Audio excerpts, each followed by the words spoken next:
Today I'm discussing the single worst aspect of the single worst entry of one of my otherwise favorite horror franchises. Show of hands, Scream Addicts, who loves the Saw franchise? Anybody? Anybody? Nobody? You know what? Fine. I love the Saw franchise. From the moment I saw the original film in 2004, I was hooked, and I kept coming back for more every single Halloween for the next 6 years, installment after installment, as the lead characters died and the continuity became more and more convoluted. Being honest, I was such a sucker for that series. And my love was mostly rewarded. The first 3 installments got better and better. Number 3 is still my favorite. Part 4 was a pretty solid installment. Part 5 was, admittedly, a bit of a dull misfire. Part 6 was one hell of a return to form, being one of the very best of the Saw franchise. And then we got Part 7. At least I think it's called Part 7. Saw Part 7, or Saw 3D, or Saw the Final Chapter, or... honestly, I don't know. Saw Part 7, the final chapter in 3D. Something like that. And you know what? Call it whatever you want to. No matter its name, it's hands down the worst entry in the franchise. Easily. It's insultingly bad, which was a surprise. It was directed by Kevin Grudert, the same man who had helmed the previous and infinitely superior installment, although he did direct it under protest, having been pulled away from directorial duties on Paranormal Activity 2 to fulfill his contractual obligations to this franchise. Did that have anything to do with the film's failure? Maybe, maybe not. And, you know, Saw VII was written by Patrick Melton and Marcus Dunstan, who are capable of really great work. And admittedly, some not so great work. I mean, they wrote Feast, but they also wrote Feasts 2 and 3. They wrote The Collector and the Collection, but they also, they wrote Piranha 3DD. And so far as the Saw franchise goes, they wrote 4 and 6, but they also gave us 5, and then the absolute atrocity that is Saw 7 3D Final Chapter, whatever.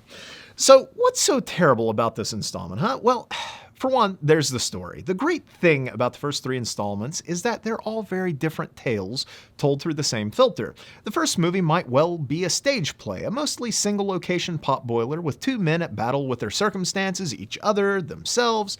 Saw 2 was almost like the Saw version of 10 Little Indians, with a group of folks getting picked off one by one in a house they're trapped in. And Saw 3 gave us the notion of a Saw hero being trapped in a gauntlet he must run in order to escape Jigsaw's grip.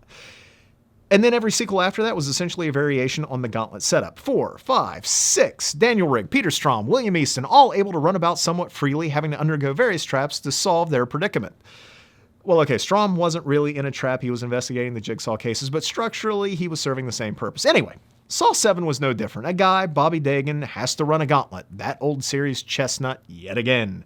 This doesn't tank the movie, but as a fan, I wanted something more, or at least a little bit different, considering this was meant to be the franchise closer. But that's not the film's only sin. The acting is incredibly dodgy at times. As Dagan, lead actor Sean Patrick Flannery is actually pretty solid, as are series veterans Cary Elwes, Costas Mandylor, and Betsy Russell. But many of the supporting performances are woefully inadequate, serving to pull viewers out of the movie time and time again. And that finale. If this was meant to be the end of the series and a load of dangling plot threads and convoluted continuity, then, it failed miserably, opening up several new questions while haphazardly closing out many of the series' subplots, including that of Detective Mark Hoffman. The most despicable villain of the franchise was deserving of its most heinous death. Instead, viewers are cheated from even seeing this, instead witnessing this character being locked away in a room in a manner that we've seen over and over again in previous films. It's such a letdown. And then there's the issue of that pink blood. This series, which had such amazing effects work since the first film, is closed out with a number of gore gags that look to have been realized with friggin' Pepto Bismol. I'm not sure if it's due to the film being lensed in 3D or what, but it's terrible. It's awful. Pink blood. And still, that's not the film's biggest sin, no! No, the film's biggest sin is one of its final deaths. The death of Joyce Dagan, Bobby's wife.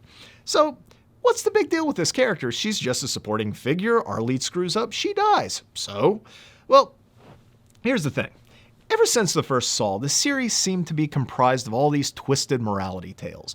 Our leads are often flawed people placed in Jigsaw's traps because he finds them wanting in some way. And usually they're unable to rise above their own failings and beat Jigsaw's games. You know, I'm thinking of Dr. Gordon, Adam, Eric Matthews, Jeff Dinlan, Rigg, Strahm, Easton. They're all meant to be our heroes in each tale until their foibles are revealed and they're punished in some wickedly ironic way.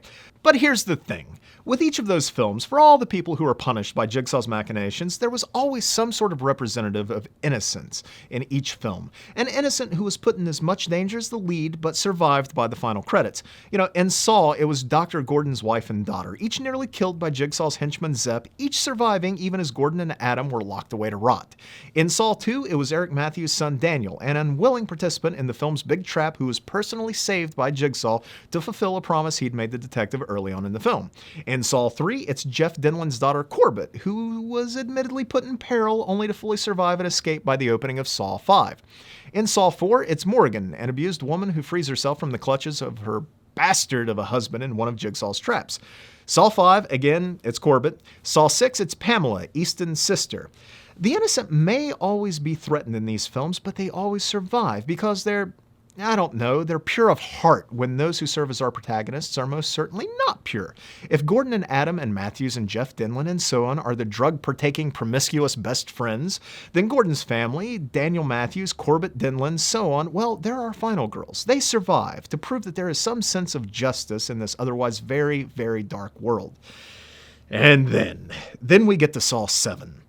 In a story filled to the brim with sleazy and morally bankrupt characters, there is one character who stands out from the rest, and that was Joyce, played very well by Gina Holden, Bobby's wife, who was always unfailingly supportive.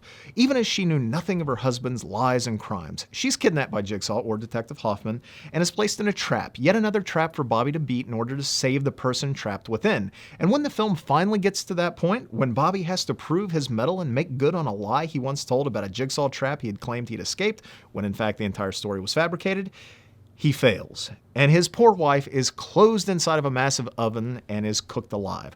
This film's innocent, our final girl, our representation of all that is meant to be good in the world of these movies. She isn't merely killed, no, she's burned alive, slowly, cooked, in fact. I mean, that's insult to injury. It was awful. Did Melton and Dunstan understand this character's role in the film and just choose to ignore it in favor of shocking the audience? Or were they aware of this series trope and they merely wanted to subvert it for the final film of the franchise? Did they recognize what had come before? Did they give a shit? Who knows? No matter their intentions, this film's finale stands as the most mean-spirited in the entire series. In a movie full of flaws, this moment, this death, is really the thing that just unbelievably leaves a foul taste in, well, this viewer's mouth anyway. Here's hoping that, after this franchise has had a little rest, it finds life again elsewhere, possibly as another series of films or perhaps a television series, something. Because as much as I love Saw, I hate the fact that it went out on such a sour note. But I don't know. Tell me, am I wrong about Saw VII? Am I right? Do you agree, disagree? Let me know. After you like, subscribe, and share, make certain to leave a comment in the comments section below and get at us on Facebook or perhaps find us on Twitter. That's at Scream Addicts, and I am at Jinx1981. Thanks so much for watching, gang. We'll see you next time.